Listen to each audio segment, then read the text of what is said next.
Hello friends, welcome back to my YouTube channel stock market strategies. तो friends, video शुरू करने से पहले कहना चाहूंगा, अगर आप इस चैनल पे नए हो या वीडियो को पहली बार देख रहे हो तो चैनल को सब्सक्राइब कर लेना और बेल आइकन को प्रेस कर लेना ताकि नई वीडियोस की नोटिफिकेशन आपसे मिस ना हो। तो चलिए फ्रेंड्स, अभी का वीडियो एक बार यहाँ पे शुरू कर लेते हैं यहाँ पे। तो फ्रेंड्स, यहाँ पे हम बात कर रहे हैं ट्राइडेंट ग्रुप के न्यूज़ के बारे में। पिछले कुछ दिनों से काफ़ी चर्चा में आ रहा है, काफ़ी न्यूज़ आ रही है इसके ऊपर। एक बैड न्यूज़ भी आई थी और फिलहाल एक गुड न्यूज़ भी है। तो मैं आपसे दोनों ही डिस्कस करने वाला हूँ यहाँ पे। और काफ़ी पॉपुलर स्टॉक है, आपको पता ही होगा। तो चलो एक बार इसकी न्यूज़ के ऊपर हम नजर डाल लेते हैं, क्या न्यूज़ है, उससे क्या शेयर के ऊपर फर्क पड़ रहा है। चलिए देख लेते हैं यहाँ पे। तो सबसे पहले न्यूज़ जो यहाँ पे हम देख लेते हैं 5 अप्रैल की थी, 5th ऑफ अप्रैल की, और उसमें इन्होंने क्या मेंशन किया था, देखिए यहाँ पे। तो यहाँ पे 5th ऑफ अप्रैल को आप यहाँ पे सब्जेक्ट में देख सकते हो, इन्होंने मेंशन किया outbreak of fire in the cotton warehouse located in manufacturing facilities at Budhni, Madhya Pradesh. तो इनका मध्य प्रदेश में एक मैनु ये वेयर हाउस है इनका। वहाँ पे मेजर फायर ब्रेक हुआ था, वहाँ पे आग लग गई थी इनके जो स्टॉक था उसमें। लेकिन उसके बाद क्या हुआ, इन्होंने स्टॉक एक्सचेंज को, जैसे कि आपको पता ही होगा, एलओडीआर यानी कि listing obligations and disclosure requirement के अंडर इनको जो है स्टॉक एक्सचेंज को टाइम टाइम पे कोई भी अच्छी न्यूज़ हो या बैड न्यूज़ हो उसके बारे में स्टॉक एक्सचेंज को इन्फॉर्म करना पड़ता है। तो इन्होंने वहाँ पे इमीडिएटली इन्फॉर्म किया और इन्होंने बताया कि क्या सिचुएशन है और ये क्या स्टेप्स ले रहे हैं और क्या कंडीशन है उसकी। तो और नीचे इन्होंने यहाँ पे वो मेंशन कर रखा है, एक बार वो भी पढ़ लेते हैं यहाँ पे। तो यहाँ पे ये कह रहे हैं कि expected quantum of loss and damage caused abruptly the fire has been erupted in the cotton warehouse of the company at Budni location. The fire has resulted in major damage of stocks of cotton lying in the warehouse. जो cotton जो इसमें पड़ा था ware house में, उसका काफी बड़ा damage हुआ है इनका। We are proactively monitoring the situation and taking necessary steps for the safety and well-being of the manpower and reduce the impact of business.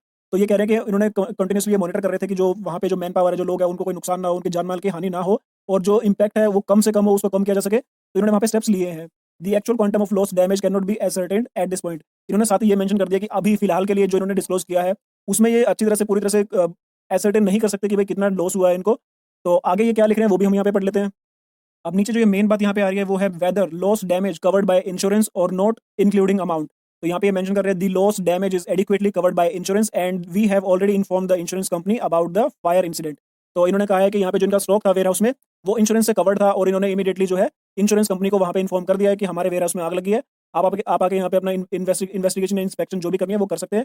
तो उसके बाद से जो शेयर है उसमें कोई ज़्यादा असर नहीं पड़ा था, ना तो शेयर गिरा ना शेयर चढ़ा, वो न्यूट्रल रहा था। तो इससे हम कह सकते हैं कि जो इनका इंश्योरेंस है वो जो डैमेज हुआ है फायर से, काफ़ी हद तक इंश्योरेंस में कवर हो जाएगा वो। और अभी फिलहाल उन्होंने कुछ ऐसा डिस्क्लोज नहीं किया है, तो आगे देखने को मिलेगा जब इंश्योरेंस की तरफ से रिप्लाई आएगा कि वो क्या कवर कर रहे हैं और क्या नहीं। उसके बाद ही हमें सिचुएशन जो है क्लियर होती दिखेगी।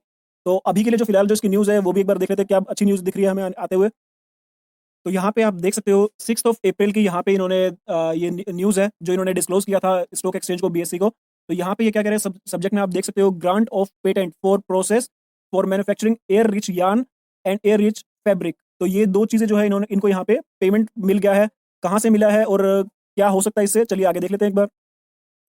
तो फ्रेंड्स, यहाँ पे हम पढ़ सकते हैं, इन्होंने यहाँ पे मेंशन किया है, pursuant to regulation 30 and other applicable provisions of SEBI listing obligations and disclosure requirements regulations, we are pleased to inform you that Trident Limited has been granted a patent for process for manufacturing air rich yarn and air rich fabric by United States Patents। तो United states का जो patent office है वहाँ से इनको जो है एक पेटेंट मिला है। अब पेटेंट क्या होता है मैं आपको बताता हूँ, वैसे तो ज़्यादातर लोगों को पता रहता है, लेकिन नहीं पता तो मैं आपको बता देता हूँ। जो पेटेंट होता है और कॉपीराइट्स होते हैं, ये एक इंटेलेक्चुअल प्रॉपर्टीज होती हैं।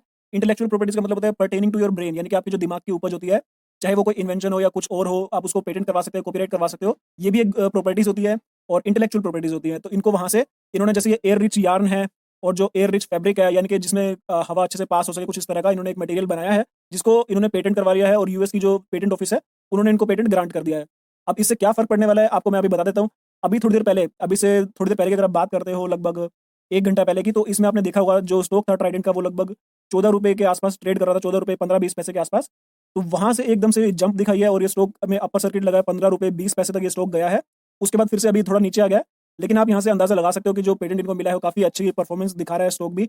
और जो इन्वेस्टर्स जिन्होंने पहले से यहाँ पे इन्वेस्ट किया हुआ, कभी ये शेयर ₹3 पे भी था, उसके बाद ये ऊपर चढ़ के आया, धीरे-धीरे ₹7 हुआ, ₹14 हुआ, फिर ₹16 हुआ। ऐसे करते-करते हमें आने वाले टाइम में आपको ₹20 भी दिखेगा, ₹21 भी दिखेगा, क्योंकि कंपनी की जो फंडामेंटल्स है काफ़ी अच्छे हैं। चाहे इनकी बैलेंस शीट की बात कर ले, रिजर्व सरप्लस इनके काफ़ी बढ़िया है, कैश फ्लो भी अच्छा है इनके पास। इनके प्रॉफिट लॉस की बात की जाए तो इनका net profit quarter on quarter basis पे, ईयर ऑन ईयर बेसिस पे काफ़ी अच्छा परफॉर्म कर रहे हैं।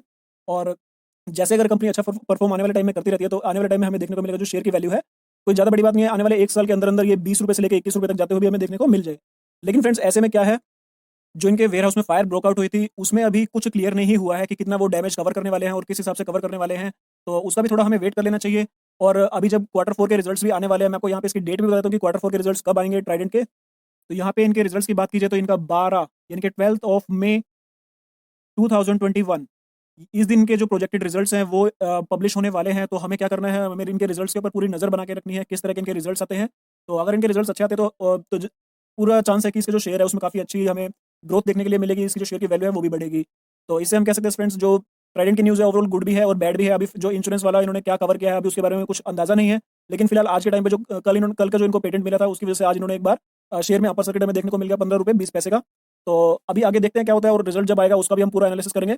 तो आपसे मैं बस यही कहूँगा, अगर आप इस चैनल पे नए हो तो चैनल को सब्सक्राइब कर लेना और वीडियो और बेल आइकन को प्रेस कर लेना ताकि नई वीडियोज़ की नोटिफिकेशन आपसे मिस ना हो और आप स्टॉक मार्केट में अपडेटेड रहें। तो फ्रेंड्स अभी के लिए बस इतना ही, मिलता हूँ अपने नेक्स्ट वीडियो में। तब तक के लिए bye and thank you so much for watching this video.